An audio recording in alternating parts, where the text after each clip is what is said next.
Welcome to Story Time with the English Conversation Club. Our story for today is a mystery. The title of the story is The Famous HP.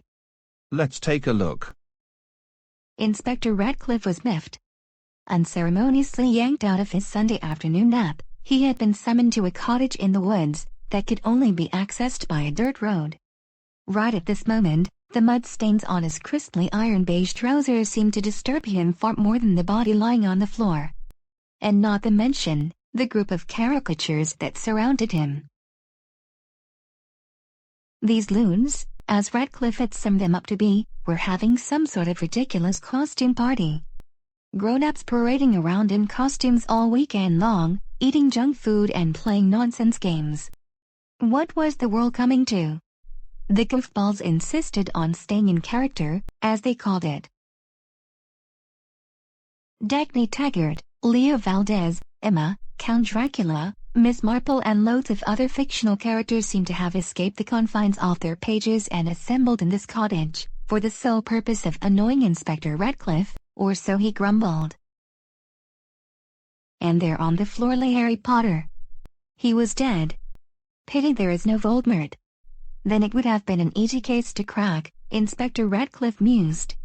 Harry Potter had died in the drawing room much like the Riddle family, but the frothing at the mouth indicated he had been poisoned. Perhaps he was paralyzed too, because he hadn't moved or cried out.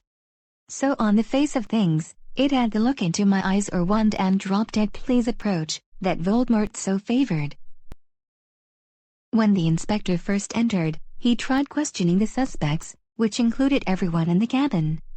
But he got the most irritating answers out of them, only to realize that they were being true to the characters they were impersonating.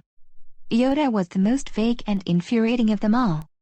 Most unfortunate, the inspector thought, when he learned with great difficulty that Yoda may have been an actual witness to the crime. But, find the answer behind the curtain, well, was all Yoda had to offer. Hermione Granger had tried to be helpful, but she knew very little and was distraught. After all, Harry Potter was dead. Did they know each other? Good luck with finding that out. The only answer he got was, Hermione and Harry have been firm friends since they were 11 and had to collaborate to outwit a three-headed dog named Fluffy. Ron Weasley was conspicuously missing. But apparently no one had chosen to impersonate him.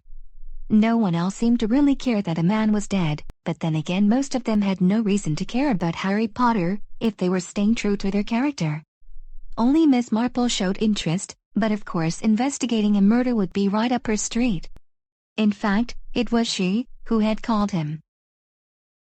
For a moment the inspector wondered if the man had really been murdered, or if this was some elaborate charade, a part of the program, to get a real police inspector to participate in their nonsense. As he examined the body again, he confirmed that this was no joke. The man had indeed been poisoned. Miss Marple was looking at the body too.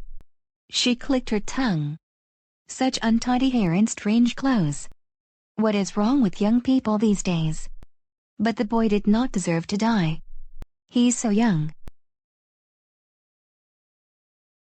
What do you think happened? The inspector could not resist asking. It's too early to tell, but it is probably someone who has murdered before. A murderer always wants more.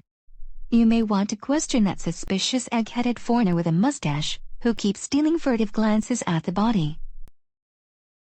That was the first time the inspector noticed Hercule Poirot, leaning against a window half hidden behind the frilly pink curtain. Odd, he thought, that Poirot wasn't all over the case. What's your take on this case, Monsieur Poirot?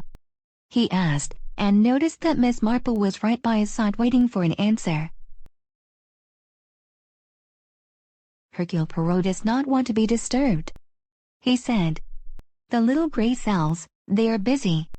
Hercule Poirot, are you French? Miss Marple demanded. Belgian, madam. Poirot replied, annoyed. He has murdered, hasn't he? Poirot? He is a famous detective. Just like you. The inspector replied, amused. But he has murdered. I can tell. Oh yeah. In curtain. Poirot's last case. Vanity. He was outsmarted. Miss Marple observed. I suppose you could say that. Then he could murder again. Wait, curtain. Is that what Yoda was talking about? The answer lies behind the curtain. In the story Curtain, Poirot was a murderer. So is it you? He looked at Poirot, who was now sitting down on the floor looking curiously ill. Yes, I must admit, it was. Why? Why would you do it? His name is Harry Potter. He has my initials. Yet he, an untidy teenager, dares to be more famous than me the great Hercule Poirot. Outrageous. So you killed him? Inspector Ratcliffe could not believe what he was hearing. 2 days later the man died in custody. Advanced stage pancreatic cancer was the cause of death. Inspector Ratcliffe later learned that the doctor had given him a week to live. Perhaps this final death sentence completely unhinged an already unstable man. Who knows? He had left behind a letter. He would restore Hercule Poirot to being the most famous HP by killing Harry Potter, and he would commit this one and only murder just before he died. It was murder for a good cause, following in the footsteps of the all-time greatest HP. We hope you enjoyed the story. Good luck with your studies, and we are looking forward to seeing you for our next story.